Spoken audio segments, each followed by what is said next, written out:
ٹھنڈی دوزخ کے دروازے کھلتے ہیں تو انسان کے اندر پیدا بڑاس ہوتی ہے۔ تم تو ریشم پہننے کے عادی ہو چکے ہو، ہمارے کھیتوں میں اب بھی کپاس ہوتی ہے۔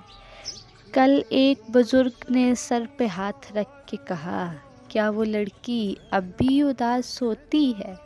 زہر بھی ہر ایک کڑوا نہیں ہوتا لڑکی، دیکھو چینی میں کتنی مٹھاس ہوتی ہے۔ پرندے گھروں کو جانے لگتے ہیں اور اتنے میں مغرب کی اذان ہوتی ہے۔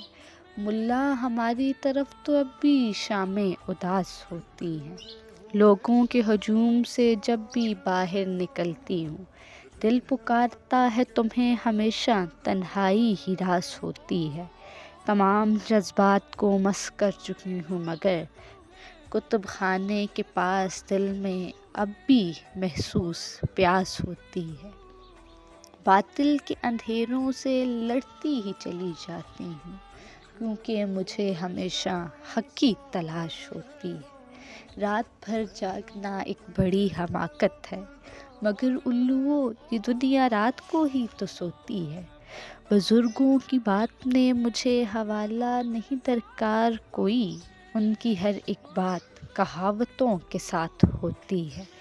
اس کی بیٹی ہی اب اس کا کل سرمایہ ہے، عزت بچانے کے لیے اس کے پاس فقط ایک دھوتی ہے، اور جب بازی پلٹی ہو اس نے تو 4 راتیں وہ فقط خاموشی سے روتی ہے۔ صبح سے شام تلک جس کے لیے اس نے محنت کی، اس کے سامنے حلال کی فقط ایک روٹی ہے۔ اس کو نیند سے اٹھا دیا ہے، بستر سے نہ اٹھاؤ ظالموں، وہ ابھی لمبے سفر سے لوٹی ہے۔ جو دل میں خلوص لیے بیٹھا ہو، دنیا کے پاس اس کو بھی پرکھنے کی کسوٹی ہے۔ وہ جو کہہ دیتا ہے وہی بات ہونی ہوتی ہے، اس کے بعد کسی کی کیا مجال ہوتی ہے۔ اور اس کے ناز کیوں نہ اٹھائے جائیں، وہ بابا کی لاڈلی ہے اور سب سے چھوٹی ہے۔ Subscribe the channel and press the bell icon for new notification. Love and light for all of us.